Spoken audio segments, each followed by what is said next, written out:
monde. On a fait une émission spéciale pour, en l'honneur du 100e de Témiscamingue. Hein, on veut s'impliquer, nous aussi. Donc, j'ai composé avec plusieurs différents documents du 75e, de cette année, des articles. J'ai été chercher beaucoup d'histoires sur notre région et aussi des pourquoi. Pourquoi que telle place s'appelle telle place. Et puis, j'ai été toute chercher cette documentation-là. Et puis, moi puis Zach, aujourd'hui, on va vous le lire. On va dans jaser. On va dans jaser, absolument. Un peu aussi. Ça fait du bien de voir quelque chose comme ça. C'est vraiment, cool. C'est vraiment cool. Ouais. Oui. Ouais. Donc, on a décidé de l'appeler « Il était une fois ». Le Témiscamingue et les environs, Québec et Ontario. Hein? C'est un beau titre. Ouais, c'est... Donc, il était une fois, c'est Zach. bien explicatoire. OK, t'es prêt? Oui. Est-ce que tu veux t'éduquer sur ta région?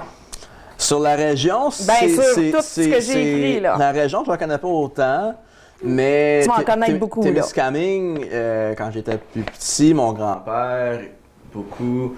on parle beaucoup de l'historique de Témiscamingue, avec le moulin, toutes les sortes de choses comme ça. Mais d'autres places dans la région, ça va être nouveau pour moi. OK. Bon, ben, j'ai plein de réponses à tes questions. Parfait. Ça va être le fun. Ça va être très le fun. Donc, on commence. Il était une fois, OK, longtemps, l'endroit fut désigné sous le nom de Lonceau. Il avait aussi porté le nom de Lumsden, d'après un propriétaire de moulin. Le lac près duquel se trouve Témiscamingue lui a laissé définitivement son nom, bien que l'orthographe ne soit pas le même. Il faut dire que ce mot a eu d'incalculables orthographies. D'incalculables orthographies. Il signifie eau profonde en langue autochtone. Algonquine, en langue algonquine, je pense. Autochtone, ça va en chercher beaucoup, là, mais ici, c'était les Algonquins. Hein? Oui. Donc, les visiteurs de passage en Abitibi-Témiscamingue auront sûrement noté la présence des noms amérindiens, français et anglais pour désigner les localités de la région. Dans ce sens, la toponymie régionale reflète les diverses phases de son histoire. Avant l'arrivée des Européens dans la région, les Algonquins utilisaient des noms propres à leur langue pour désigner les lacs, les rivières et les endroits fréquentés dans leur territoire d'exploitation. Puis ça fait bien du sens, ça. Oui. C'est sûr que les Autochtones, eux autres, ça fait combien d'années qu'ils vivent sur la terre ici? C'est sûr qu'ils avaient leur propre nom dans leur propre langue. Oui. C'est logique. Ensuite, quand les explorateurs sont arrivés, ils ont renommé certaines places. Et ça entraîne un changement dans l'appellation des lieux. Ils vont adapter certains toponymes amérindiens et utiliser des nouveaux toponymes français et anglais. Chaque groupe culturel utilise des références qui leur sont propres pour désigner des parties du territoire. La colonisation agricole du Témiscamingue et de l'Abitibi entraîne l'adoption de toponymes français pour désigner leurs lieux, les lacs, les rivières, les cantons et les nouvelles paroisses. Dans le nord du Témiscamingue et en Abitibi, l'influence française se remarque tout d'abord dans les noms de cantons. On a recours principalement aux noms des régiments et des officiers de l'armée de Montcalm. Il s'agirait là d'un cas unique dans la région du Québec. Ainsi, les 7 premiers cantons ouverts à la colonisation le long de la voie ferrée du transcontinental portent des noms des régiments de l'armée de Montcalm, dont La Reine, La Sarre, Royal-Roussillon, Languedoc, Guyenne, Berry et notamment Béarn, qui est très proche d'ici.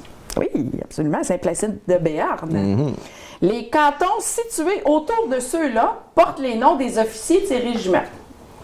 Il faut souligner le fait que ces vocables ne sont ni descriptifs ni reliés en quoi que ce soit à l'histoire de la région. Le premier évêque du diocèse d'Ottawa, Monseigneur Joseph Eugène Bruno Guigues, reçoit un triple honneur lorsque l'on désigne un canton de son nom avec 2 paroisses, qui sont Saint-Bruno de Guigues et Saint-Eugène de Guigues.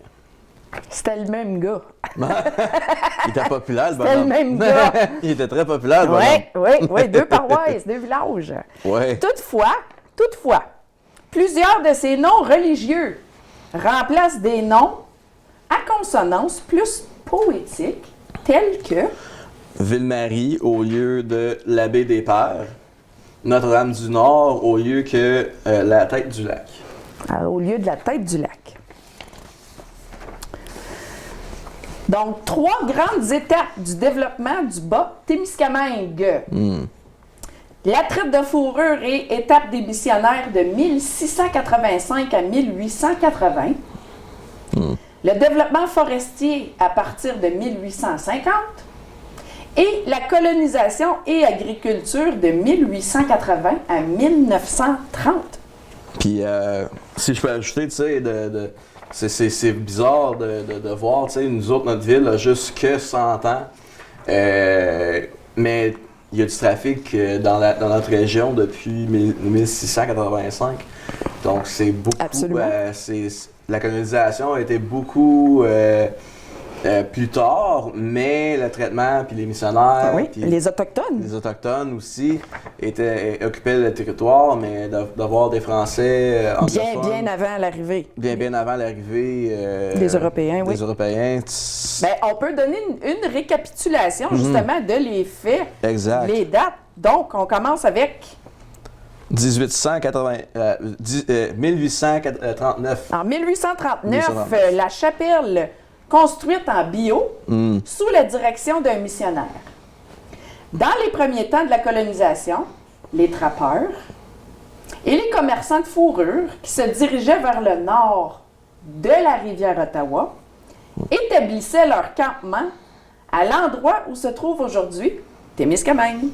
Puis si je me trompe pas, c'est vraiment où qui est vraiment Tembec en ce moment. Oui. C'est où qui ont trouvé des ossements. Le cimetière autochtone. Le cimetière autochtone, toute la patente. Le village était là, autochtone. Je me souviens comment c'était beaucoup une grosse histoire quand ils ont trouvé ça il y a quelques années. Ben, c'était en lien avec la disparition de Luc Joly du Rocher.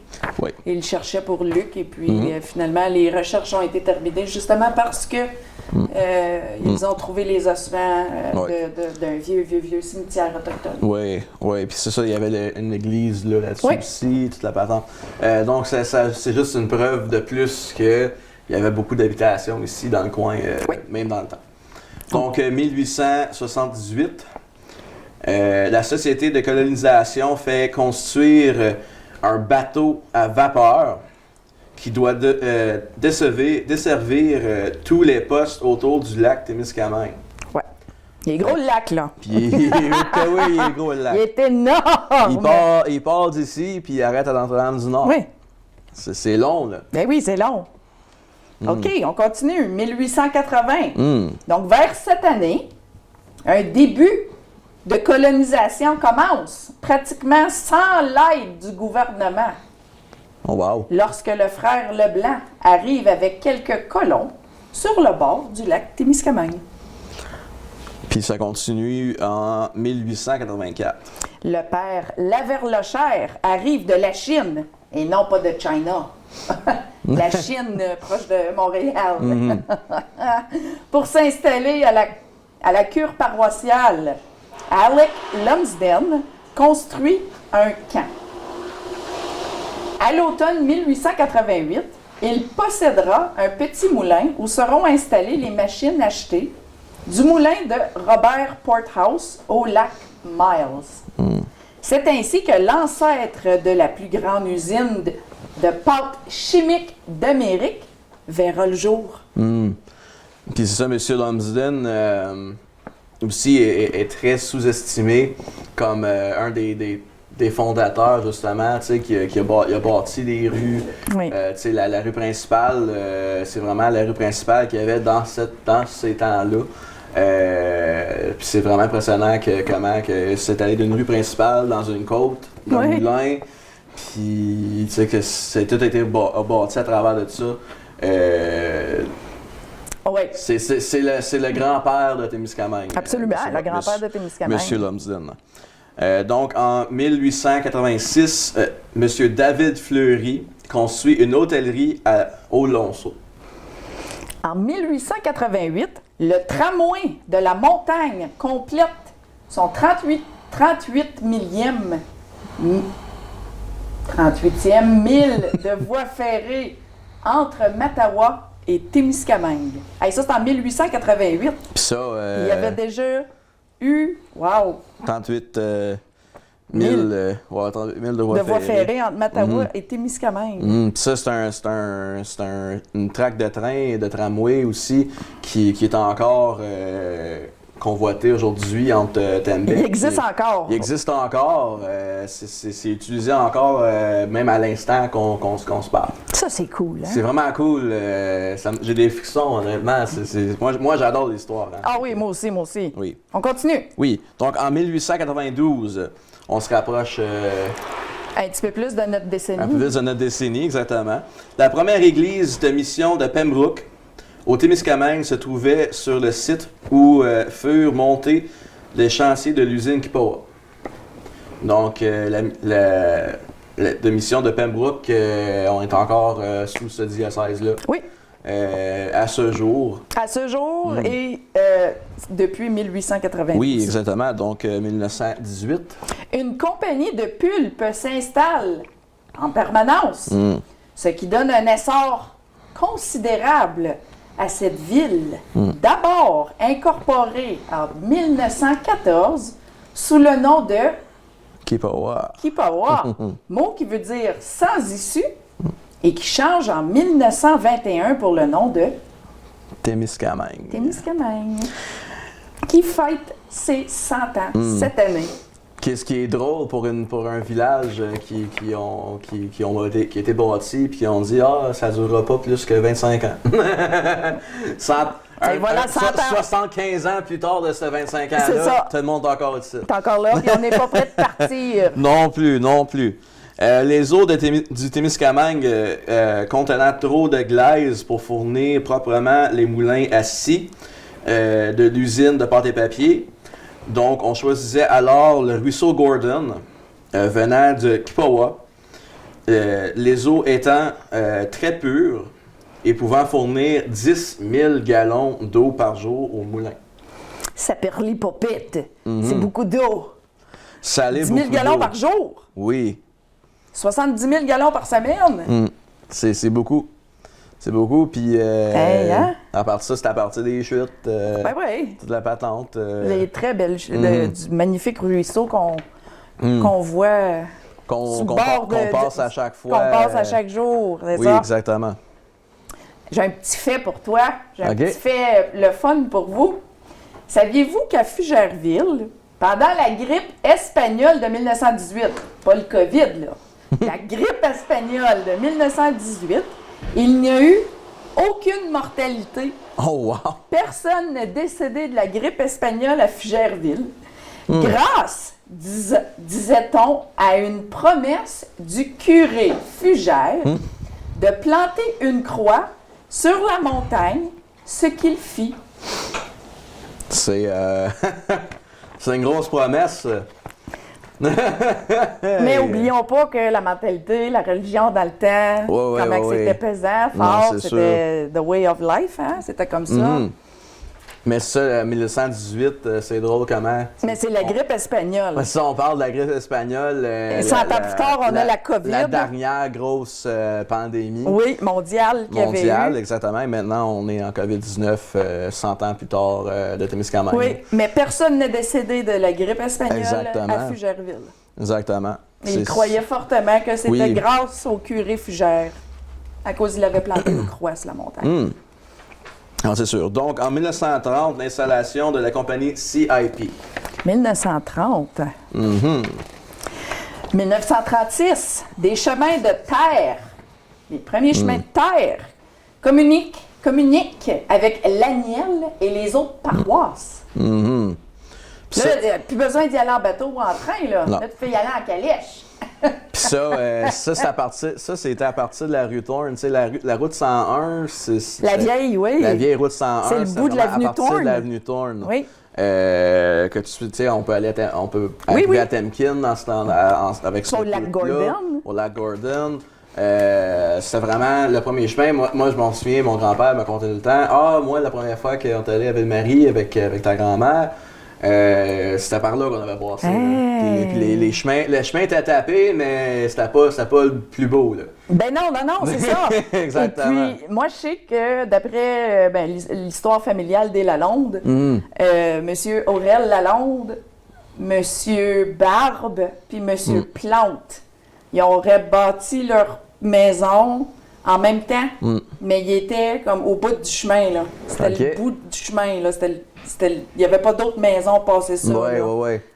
Ouais, non, fait que tabarnouche, hein? Après ça... Ouais. Hey! Non, c'est quelque chose, là. C'est vraiment quelque chose. Oui. OK, on continue. Hein, c'est le fun, pareil, se rappeler des... Ben, pas se rappeler, moi, c'est pas des mémoires qui m'appartiennent, mais c'est l'héritage familial que j'ai marié. Exactement. Hein? Donc, de 1945 à 1950. Oui, un barrage au rapide des Joachim ayant élevé le niveau de l'eau, le chemin de fer est transporté plus haut dans la montagne, ce qui fait que les rapides ont été automatiquement noyés. Ils ont monté le chemin plus haut dans la montagne. Hey, c'était vaillant, là, dans ce temps-là. Là. 1973. La CIP abandonne l'exploitation du moulin à pâte et consent à vendre ses usines aux citoyens de la ville de Témiscamingue et prennent leur affaire en main. Et ça, le grand-père à mon mari, là, c'est ça, il l'a vécu, ça. Puis tout le monde avait acheté des petits porcs. Puis, il y avait même une baisse de salaire pour faire survivre l'usine. On forme alors une sorte de coopérative qui opère sous le nom de Tembois. Dès la première année, les résultats sont très prometteurs. Oui. Puis moi, je m'en souviens d'en avoir parlé souvent de cet événement-là avec mon grand-père. Aussi Radio-Canada. Je ne sais pas si c'est Radio-Canada ou quelque chose de même, mais il avait fait un reportage sur comment tout le monde bloquait le pont en bas à CIP, là, mais le pont vraiment pour se rendre sur l'île. OK. Puis c'était gros ça là. Hey, je pense que je n'avais entendu parler jusqu'à Hearst de ça. Hey, oui. Vous aviez comme barricadé là. C'était quelque chose. Ça, hein? Puis 1973 aussi, c'est l'année que ma mère est née. Ah, OK. Oui. C'est l'année que ma mère est née. Premier bébé. Attends, ta mère était le premier bébé. Le premier bébé, non, le deuxième bébé dans la famille Audette, oui. Non, mais elle n'est pas la première enfant à venir au monde par césarienne à Témiscamingue ou quelque chose du genre? Oui. Un autre fait historique, ma mère, oui, c'est la première. Le premier bébé qui est né par césarienne. À Témiscamingue. Je pense même la dernière aussi. Le vrai, la seule? Corrigez-moi si tu nous appelleras. J'ai pas raison, mais... Oui, ma mère, c'est la première. Le premier bébé. Ah, ben cool. Mais la dernière, je ne peux pas confirmer. Elle ne sait pas. Ouais. OK. Pour cette deuxième partie de l'émission, nous allons plus focusser sur pourquoi que les villes, les villages autour s'appellent comme ils s'appellent. OK? Donc, on va commencer avec... Rouyn-Noranda. Rouyn-Noranda. C'est un drôle de nom, ça, pour une ville, hein? Non, mais quand tu y penses, là, Rouyn-Noranda, dans le fond, qu'est-ce que ça veut dire? Donc, c'est notre capitale nationale du cuivre, dont son existence au mariage des municipalités de Rouyn et Noranda, en 1986. On la nomme ainsi en hommage à Saint-Baptiste de Rouyn, capitaine de Rouyn, qui reçut la prestigieuse croix de Saint-Louis, médaille remise pour son acte de bravoure. Noranda, pour sa part, avait d'abord été nommé Horn, en l'honneur du prospecteur qui a ouvert la mine de l'autre côté du lac Ossisco.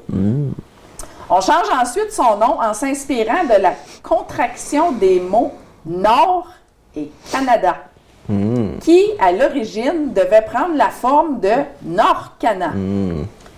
Mais, malheureusement, un verre de trop ou une dyslexie momentanée causa une mini-distraction chez l'imprimeur qui oublia le C. Et Noranda fut ainsi retenu. C'est ça! C'est juste une faute. Une faute d'orthographe. C'est ça! Suite à la fusion, on adopte Rouyn-Norandien, qui remplacera ceux de Rouyn-Nois et de Norandien. Fait qu'on dit des Rouyn-Norandiens. Les Rouyn-Norandiens, exact. Donc, on continue avec la Sarre. La Sarre, comme qu'on en a parlé un peu plus tôt. Oui. La ville d'Abitibi-Ouest fut nommée ainsi en l'honneur de l'un des régiments qui a servi dans l'armée de Montcalm, arrivé en Nouvelle-France en 1756. Le régiment de la Sarre avait été formé en 1651 par Henri, duc de la Ferté de Saint-Nectaire. Saint-Nectaire, dit Santerre. Santerre. Maréchal de France. Le régiment a notamment participé à la bataille de Carillon et à la prise du fort Oswego. Anciennement, l'endroit était appelé Wabakin, de Waka et Akin, que l'on peut traduire de l'anissimab. L'anissinabé. L'anissinabé, désolé. C'est bien correct. Par une montagne de bois dur. Cette appellation avait été suivie de celle de Poisson Blanc, traduction du nom Anissinabé de la rivière Atikamekw-Sibi. Ça ressemble à Abitibi, là. Quand tu le dis vite, là, Atikamekw-Sibi. Ouais. Ça ressemble à Abitibi. Oui. OK. Donc, Amos. Amos, la ville à Roselyne. Amos. À l'époque de la construction du chemin de fer, le territoire où la ville fut fondée portait le nom algonquin de Kwaki-Kashi, qui signifie portage des grands pins. Par la suite, il fut nommé Arikana, autrefois orthographié Arikana avec un W à la fin. D'ailleurs, la rivière qui coule au cœur de la ville porte toujours le nom Anishinabé qui signifie rivière aux biscuits. Wow. On lui doit ce nom aux nombreuses galettes qui reposent tranquillement dans son lit. Lors de sa naissance, la ville pionnière répondait à l'appellation de La Tulipe. C'est de Monseigneur Élie Anicet La Tulipe, l'évêque du diocèse, qui englobait cette portion de territoire, que nous vient ce nom. Puis, en 1914, la ville d'Amos reçut son nom en l'honneur de Lady Alice Gouin, née Alice Amos. Elle était l'épouse de Sir Lomer Gouin, premier ministre du Québec à l'époque de la fondation de la municipalité. Puis qu'elle fut la première ville à naître en Abitibi, Amos est surnommé le berceau de l'Abitibi et la fille aînée de l'Abitibi. Oh. Oh. Donc, on continue avec Macamic. Macamic, municipalité forestière et agricole de quelques 2700 résidents, doit son nom au lac près duquel elle se situe. Macamic, avec un K en algonquin, se traduit par castor boiteux et en cri par lac des merveilles. Wow. Il paraît que la forme du lac de 45 km² rappelle un castor boiteux. À défaut d'y reconnaître ce mammifère rongeux boiteux ou non, les amateurs d'activités nautiques apprécient les merveilles du lac. Ah! J'ai déjà resté à Macamé. Ah oui? 6 mois. J'ai déjà performé... non, c'est pas Macamé. Désolé. C'est correct. On continue avec... Ouais, avec la ville de Val-d'Or. Val-d'Or. Plusieurs théories sont en compétition quant à l'origine du nom de cette ville minière. Où a été la première mine d'or en Abitibi?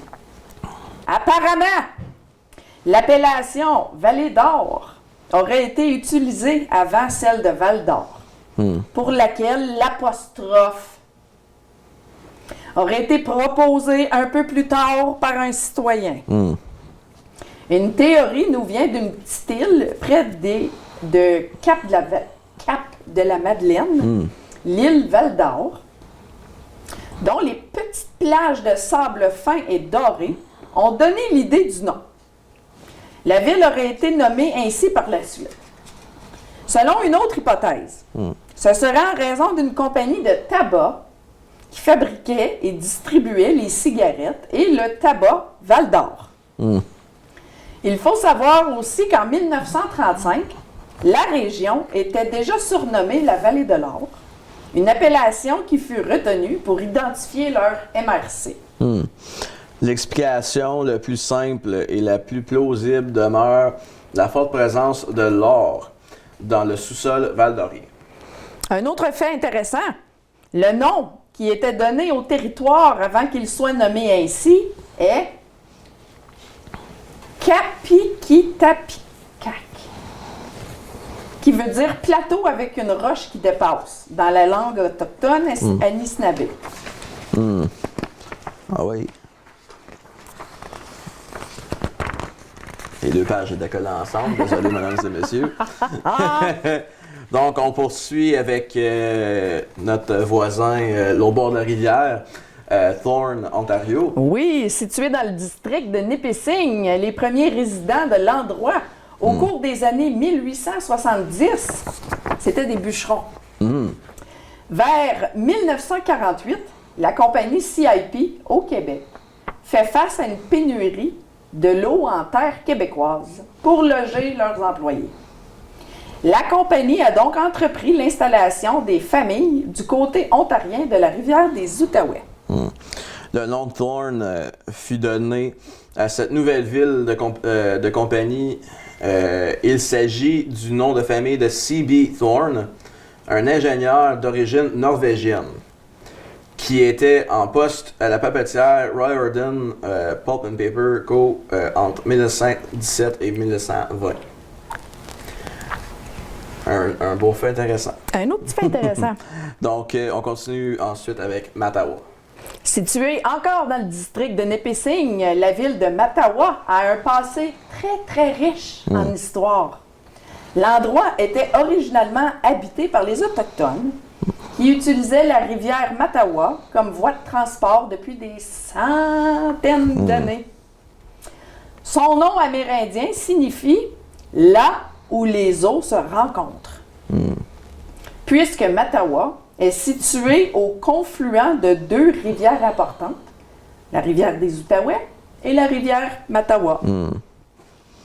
Donc, un timeline des visiteurs, dans le fond, en 1610. En 1610, à Mattawa, l'explorateur Étienne Brûlé voyage sur la rivière Mattawa et s'arrête à Mattawa.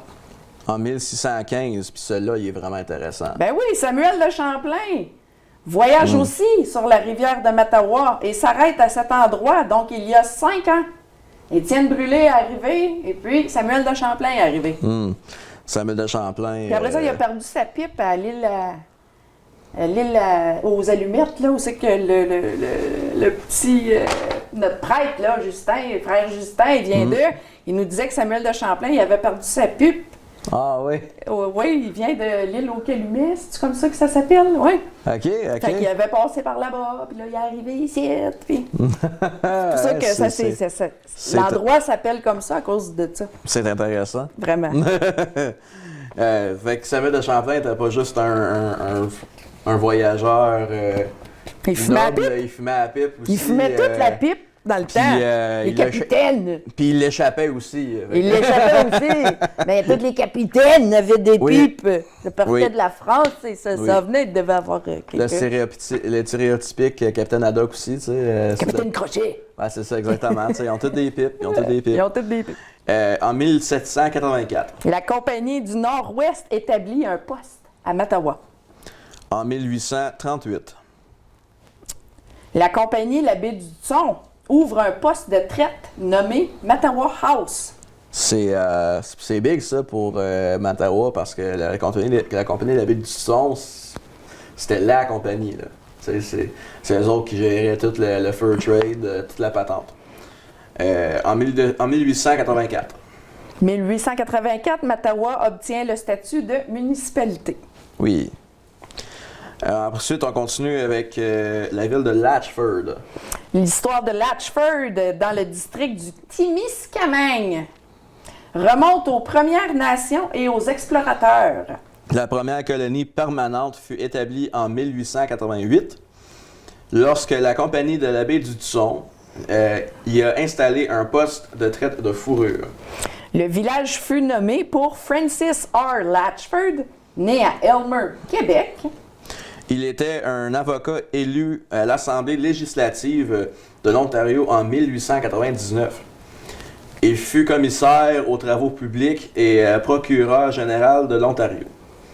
Il fut également juge à la Cour suprême de l'Ontario pendant 30 ans. Wow. Donc, un homme accompli. Un pionnier, là, vrai de vrai. Là. Francis Latchford creusa la première pelletée de terre pour la construction du chemin de fer à North Bay en 1902 et planta le dernier piquet du chemin de fer à Moosonee 30 ans plus tard. Wow! Tu sais, quand on dit en anglais, ça vient full circle. Là. C'est vraiment full circle. Absolument. Donc, ça conclut qu'est-ce que on a préparé pour vous. Pour un petit hommage pour la région et la ville de Témiscamingue. Savoir aussi du pourquoi. Tu sais, pourquoi? Ouais. Ça vient d'où? Pourquoi que ça s'appelle comme ça? Ben, j'espère que j'ai su répondre à une couple de vos petites questions. C'est très intéressant de savoir. On habite ici, mais c'est quoi? Oui, maintenant, mais c'était quoi? Ah, l'héritage ici c'est riche, là. L'héritage ici, oui, c'est très, très riche. Ah oui, absolument. Donc, merci beaucoup tout le monde de nous avoir écoutés. Merci, Zach, d'avoir encore une fois aucun problème. Merci. Animé avec moi. C'est toujours un plaisir. Merci beaucoup de m'avoir proposé d'être là avec toi pour ce beau projet ici. Merci beaucoup, Zach. Aucun problème. Bye tout le monde.